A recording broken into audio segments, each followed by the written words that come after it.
Nanako Dojima is so essential to the narrative of Persona 4 that she might well, under some context, qualify as more important than many of the party members who actually serve as main characters in the story. She's the center of many one-off hangout ideas, as well as the emotional core of what sets off Persona 4's first, and to many, primary climax of the story. She sets the stakes and sends the third act into motion. That being said, Nanako was also the only person outside of the party to have both a dungeon and a social link in the original version of Persona 4, making her more significant in that regard. She also shows up the most of any non-party member in social links outside of her own, showing up in Yukiko's link, Chie's link, Risei's link, Yosuke's link, 2 times in Adachi's social link, showing up 7 times in Dojima's 10 ranks, and being mentioned in all of them. She shows up at the fireworks festival scene, 5 straight days of optional homework cutscenes, a magic cutscene, the festival at the shrine, an optional cutscene with Nanako and Dojima at Junes, the 3rd optional book event. She shows up during the only group study date, the first hot spring event, the omelet cutscene, the watermelon cutscene, the hide-and-seek event, and for brief moments in countless other cutscenes like the end of the Persona 3 school trip, or when Dojima comes home drunk, or on the first day of school. She's endlessly intertwined into the constant story narrative, either in side arcs that you decide to explore through social links, or through the central narrative as you progress normally. You are required to see Nanako more than any non-party member, even if you decide to do no social links in the game. Nanako welcomes you home almost every day for 6 months, with a roughly 73% consistency rate being split between her and Dojima if you always leave the house on weekends, and an astonishing 96% if you never do, with very few trips obstructing her, like the camping trip, the first couple nights to the trip to Tatsumi Port Island, and a few cutscenes triggered after a dungeon's completion. She also obviously shows up in all the story-related cutscenes that come up involving her part of the story, and extended moments after her dungeon rescue, including multiple optional hospital visits that accumulate in the PC achievement Big Bro is Worried, that, as of writing this segment, 5.3% of players have completed, which, despite not being difficult to obtain, is an achievement that only a third of the people who have gotten the game's true ending have achieved.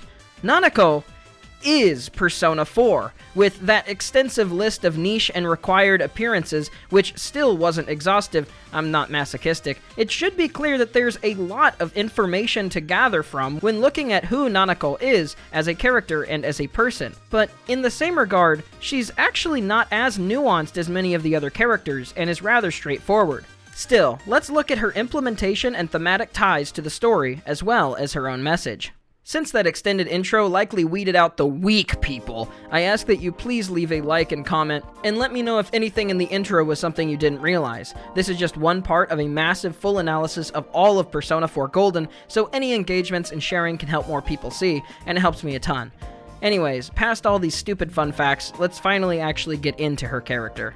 Nanako is the 126th person you see in Persona 4 Golden if panning your eyes from left to right. If going from right to left, she is the 127th behind Ryotaro Dojima. She's also the 2nd person you meet, similarly, also literally this time, behind Dojima in the actual game. She's portrayed as very shy and needing a push to get to know you. This is actually the only time Nanako is shown like this in the game, being shy and closed off to strangers, as later she's portrayed pretty regularly as a social butterfly who makes friends and is generally liked by everyone. This is also despite you being a canonically very attractive and likable person.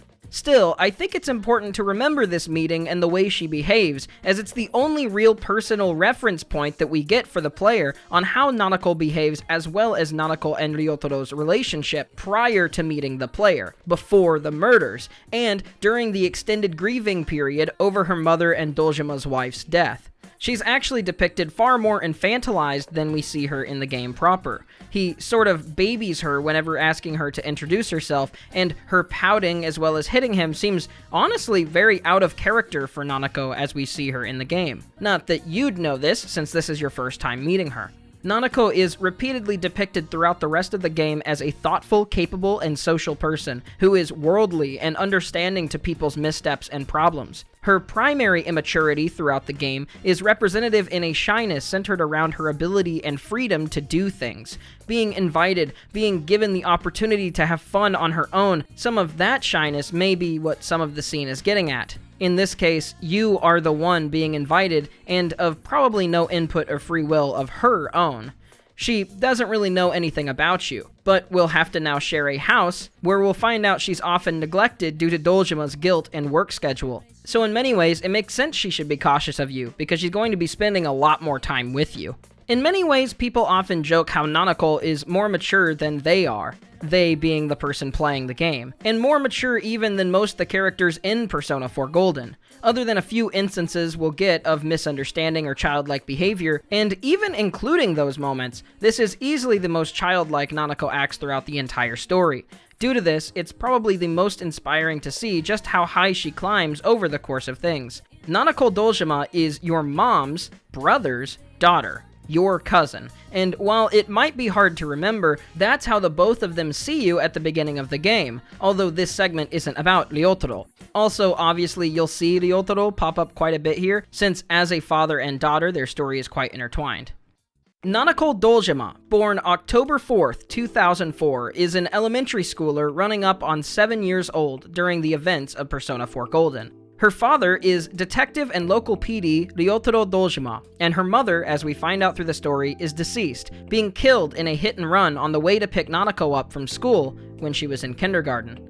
Nanako was always closer to her mother before her untimely death, and so her lack of similar closeness with her father, as well as the fact that he's often absent supporting her for work, puts a strained distance between the two of them, despite them both caring for each other deeply. Nanako is a Japanese government ploy to make you want children. She cooks, cleans, does laundry, listens and forgives people easily, acts kind to avoid hurting people's feelings, graciously accepts acts of kindness and takes others into account. She's not one to push herself onto others, and not one to exactly resign herself away. She spends very little time bemoaning her honestly very sad situation, spending days alone watching TV and doing chores all by herself, and even when faced with constant disappointments and denials, only acts out one time over the course of the year you spend with the Dojimas, a time that is then still quickly resolved.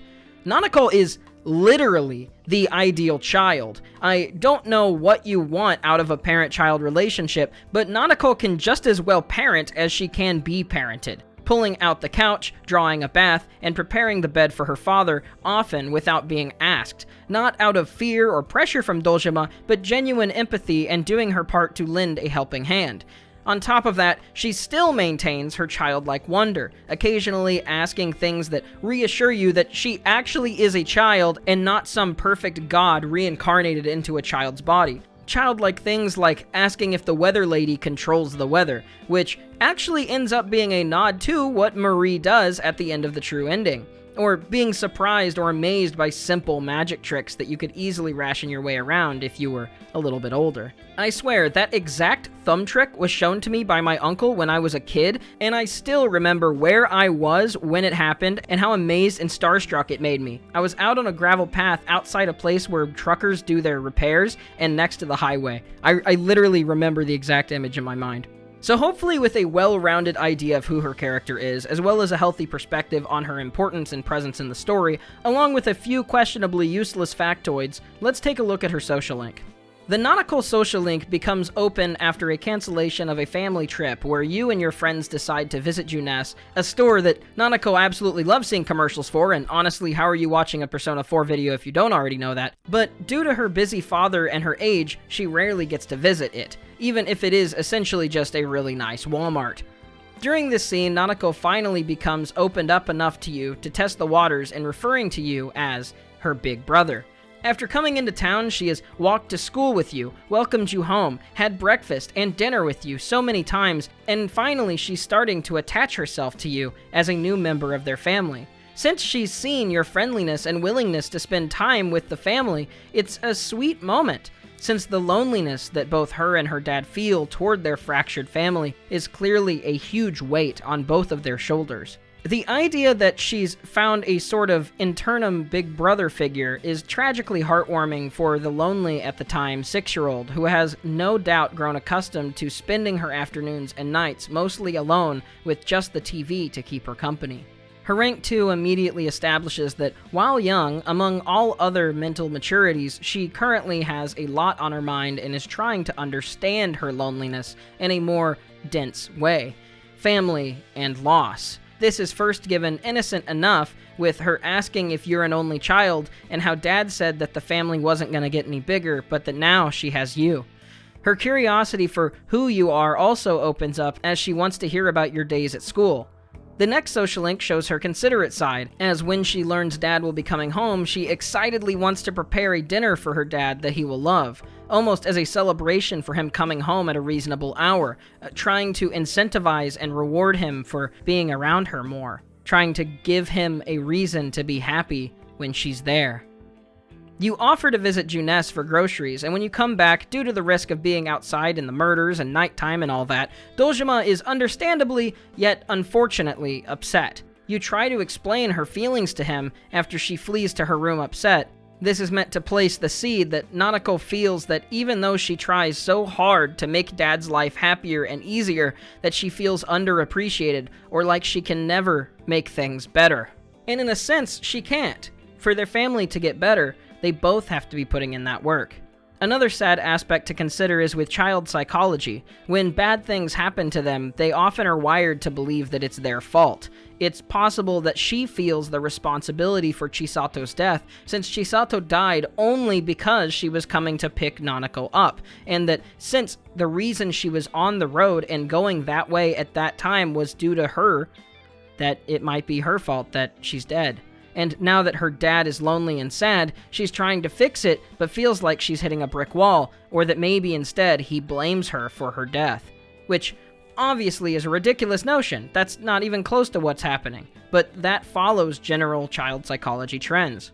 The next social link is similar to rank 2, about her getting a brother, but instead, this time it's about death. She asks where people go when they die, and then asks why people commit crimes. Some of her childishness shows itself in the way that she responds and interprets your statements, but she wonders, as dad is a detective, if the criminals are more important to him than she is. This is, of course, not true in the slightest, but as a child, it's understandable how her loneliness and want to be around her father being taken from her by bad people, the same sort that took her mother from her, that would make her wonder how important she really was in the grand scheme of things to her last remaining family member.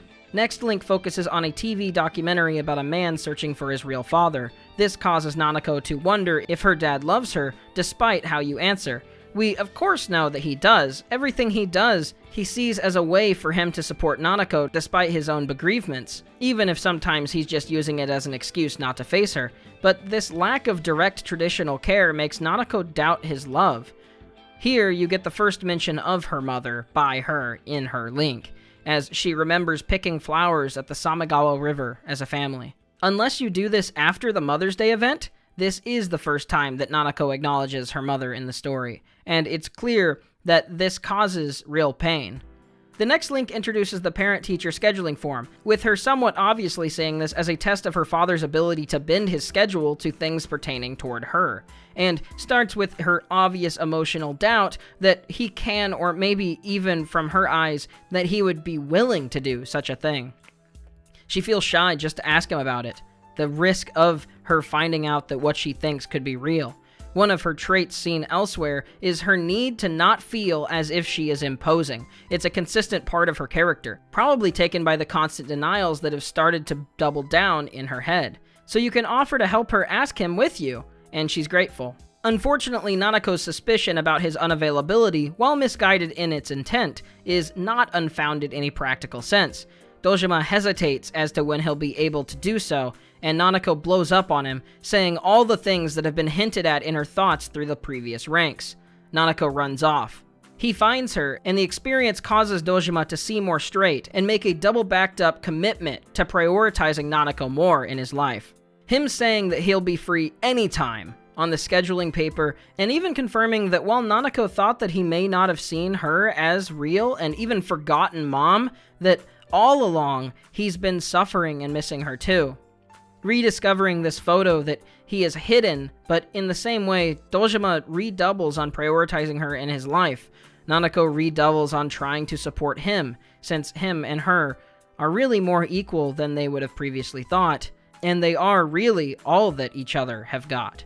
Two people suffering similarly from the loss of someone who both meant the world to them. Nanako's link is a lot simpler than a lot of the other links in the story. There aren't a lot of curveballs or surprises. The main emphasis is on growing tension in the loneliness between the two of them, with Nanako and her father both learning to rely on each other more. This actually happens to make Dojima technically have three sides to his character arc. The one in the main plot, the one in this link, and the one in his own. In Dojima's social link, Nanako doesn't really change a lot, so this feels more like a general coverage for both of them, while Dojima's side gives a lot more context for his personal loss, loneliness, and the more adult struggles of the situation at hand. Nanako's struggle is defined partly by her not understanding how her dad feels due to her age, but is driven by a valid feeling someone of any age is likely to feel. When faced with a long-standing distance from someone that we love, the way Nanako copes and tries to remain stoic before eventually becoming frustrated and then becoming assured is simple to understand, as these sorts of feelings are easy to come by in youth. Even from well-meaning and semi-active parents, it's something that an average child could easily feel from one point to another. I know even now, as the adult I am, I can't help but sometimes feel a lasting lack of love or resentment toward how my mom dismissed and didn't, in my eyes, put effort into the things that I loved growing up. When I learned guitar, she never wanted to hear me play. She would actively tell me to quiet down or get out of the room, or that she didn't want to hear. When I formed a band and got paid to play in shows, she almost never came, except for twice in the 2 years that I was trying it. Even though it's not like she had work or anywhere but home to do things most of the time, family situations are certainly complicated and a little different for everyone. My point here is, the core feeling that Nanako shows here is one that I think has been felt in relation to someone at some point for anyone in their life. I'm just glad that they were able to mend things at least. That is, before the story really kicks off. In these segments, if a character has a dungeon, it normally comes before the social link section, but for Nanako, understanding how she is and was before her kidnapping is important to grasping her loneliness more in Heaven. Heaven. One of the most iconic moments in the game, and this part is finally going to be a bit more directly analytical. A lot of the imagery is hard to make out, too compressed or general to make certain of, and I don't want to just say things that tangentially connect and claim that it's analysis. I want to do something I have confidence in. But the characters in the game do mention how this might be a child's view of Heaven. Something to remember, though, is what Namatame says afterward, and whose shadow that you fight in the TV, or rather, who the shadow Ami no Kuni comes out of and is formed from. Namatame wanted to save people, genuinely. He thought that he was giving them another chance at life when he put them into the TV, and Nanako wondered where her mother went after she died, and what happened to people in general, as shown in her social link. With the mythical ideas of Heaven in mind, combined with Namatame's complex for saving people, insisting and assuming that throwing them into the TV was keeping them from an untimely death, this Heaven is actually the combined cognition of Namatame and Nanako. On the doors, you see scales representing justice, which is of course Nanako's arcana. The doors also contain lion head knockers, traditionally seen as meaning protection over one's home, some level of majesty, nobility, and strength. These are the doors in Heaven, after all. The mini-boss you fight is a cross, with scales on either side named the World Balance, emphasizing again the theme of Heaven, purity, and justice associated with Nanako, and the delusions of grandeur and naivete of Namatame. Other views of Heaven similarly contain childlike depictions, with tons of rainbows and clouds and golden royal streets and pathways, with one of the other things sticking out to me being the more gardeny rooms. The plants, while low resolution, seem to color and general appearance mimic the Keys of Heaven pink flowers, and Tree of Heaven large-leaved plants, with the large vine, tree, and beanstalk taking you to each level being somewhat suspect. If a vine, one could see this as some allusion to Jack and the Beanstalk, but I believe it more likely fits the famous quote from Carl Jung, whose work this whole franchise is based on. I'll reiterate again. I'll be quoting from a somewhat trimmed version of Chapter 5 from Carl Jung's Research in the Phenomenology of the Self. The famous quote is, "A tree that reaches heaven must have its roots in hell." The greater context is this, and I'm sorry if you get a little lost, I'll try to retroactively explain it a bit. It is as if, with the coming of Christ, opposites that were latent till then had become manifest, or as if a pendulum had swung violently to one side and were now carrying out the complementary movement in the opposite direction. No tree, it is said, can grow to heaven unless its roots reach down to hell. The double meaning of this movement lies in the nature of the pendulum. Christ is without spot, but right at the beginning of his career, there occurs the encounter with Satan, the adversary who represents the counterpole of that tremendous tension in the world's psyche, which Christ's advent signified. He is the mysterium inquinitus that accompanies the sol iustai, as inseparably as the shadow belongs to the light. In exactly the same way, so the thought, that one brother cleaves to the other. Both strive for a kingdom, one for a kingdom of heaven, the other for the principatist huius mundi. We hear of the reign of 1,000 years in the Bible, and of coming of the Antichrist, just as the partition of the worlds and epochs had taken place between the two royal brothers. The meeting with Satan was therefore more than mere chance. It was a link in the chain. This essentially deals with the idea that in order to understand good, you must understand evil. A person who has done no wrong and understands nothing of evil can't truly be good because they have no contrast to define themselves and their decisions and actions that they have taken. Neither Namatame nor Nanako are evil, but it is Namatame's knowledge of evil acts committed that allow him to commit an act as scary as kidnapping in the name of justice. Then so, this innocent child, in the presence of a well-meaning yet morally questionable act, fulfills the light and dark needed to ascend unto heaven. The idea that an evil action is the roots that propel someone to heaven. The fact of these two people meeting as well, the Christ and Satan, the two brothers, the Mysterium Inquinitus and the Sol Iustai, perhaps you would consider this to be the player and Ami no Kuni, rather than Namatame himself, the evil part of Izanami that exists within Namatame placed there by her. This also makes sense as Izanagi and Izanami are of course husband and wife. Or you could even consider this as Namatame and Nanako herself to be this more than chance encounter, but an orchestrated arrangement meant to show the shadow behind the person, which is obviously the case we learn later as Izanami gave powers to Adachi Namatame and the protagonist, for the express reason of seeing this contrast in the wills and aspects of humanity, and of which part may be strongest. I think this, especially with it coming directly from the person who inspired the way that Persona is written, is a very likely interpretation of the design in the Heaven Dungeon in regards to the boss information. I also covered Ami no Kuni elsewhere, and it doesn't really connect to Nanako, so I'm not going to cover it here. If you haven't seen that video though, by the way, please leave a like and a comment, share the video with others that you think would like this video, this level of analysis, these endless hours of just effort, and subscribe. This is just one part of a tremendous, huge, multi-part series, and if you have enjoyed any of the parts so far, I'm sure you'll enjoy the others, if you want to watch their videos for their explanations.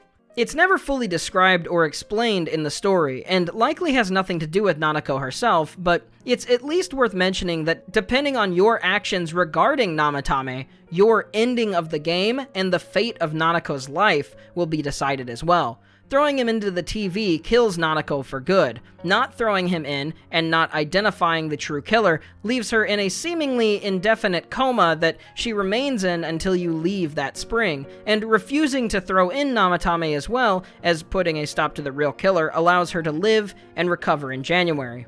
If you get the true ending, she gets an additional appearance in the bonus ending cutscene. Since the true ending is the one where she survives and you come back, we'll be looking into that.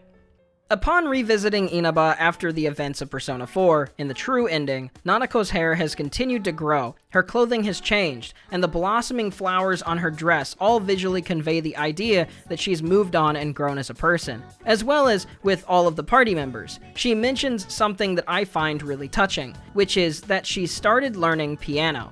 Dojima describes that her mother Chisato used to play the piano, but for the life of me, this seems to be the only mention and reference of a piano and Chisato playing instruments in the entire game. Even in the unused files where Chisato only appears once in a hastily put together extremely small res photo, there's no piano. This made me wonder exactly why the piano would be mentioned, why this seemingly additional detail right here is at the end. The only other character in the story who plays piano, or rather keyboard, is Naoto, who Nanako isn't particularly closer with than anyone else.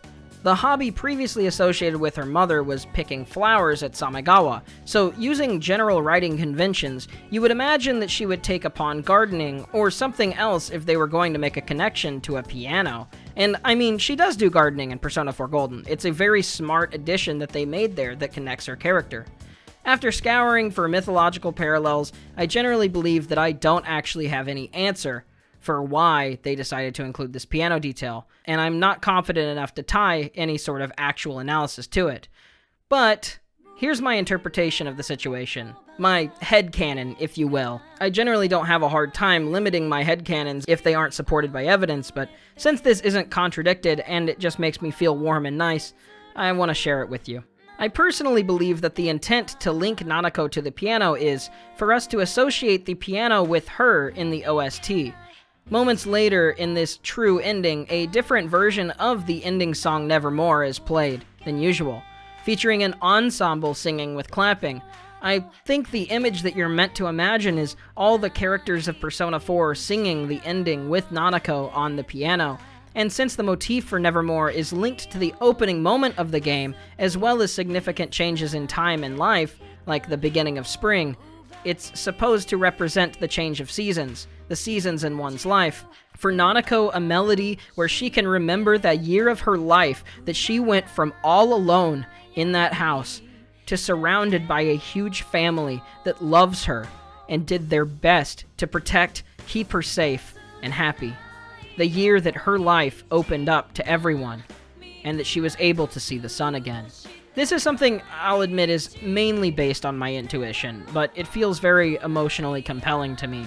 Like every time you boot up the game again and you hear those notes, like Nanako, you're reminiscing and ready to live that year again. Anyway, out of headcanon and for some more solid analysis, let's look at Nanako's place as the Justice Arcana of Persona 4. Justice is ruled by the sign of Libra, which happens to also be Nanako's zodiac sign. This Libra sign is connected with Venus, and in the Arcana is considered to be connected with the idea of love, harmony, and communion. It's considered a we sign, and that fits Nanako well, considering she always is putting others before herself, considering people's feelings, and generally being kind and open to group events. Coming up with ideas for surprises and being the center of friend groups many times throughout the game, that fits as well since the Justice is the exact middle of the deck, the perfect center. The woman featured in Justice is a bit of a mix of symbols between the High Priestess and the Magician, aka Yukiko and Yosuke. She sits between two pillars, the place between decisions, the sword of ramification and the scale of innocence and guilt. The ability to find justice and act out its power. The sword is meant to cut away that which is evil, not to cut down those who practice it. It's a card only focused on eliminating bad things, not necessarily people who do them. Having justice represented in the innocent forgiveness and second chances afforded by children is not an uncommon visual connection, and Nanako's ability to forgive and see the best in people is quiet but present in her character arc. She never speaks badly toward Adachi or Namatame after the events of the story, but instead, as they have realized truth, or been sentenced for action, chooses to let herself grow, not being tangled up in her past and letting herself become overwhelmed with trauma. The wisdom of justice is to study stillness so that you may understand and take in wisdom. This is something I think intentionally referred to with her and Adachi, as she feels baffled by Adachi's idea of skimming her book report for a grade instead of reading it all the way through.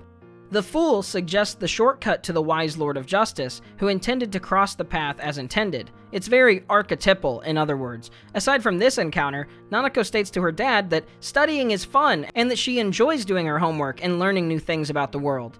On the lower polarity, the card may represent divorce, unskilled or unpoised activities.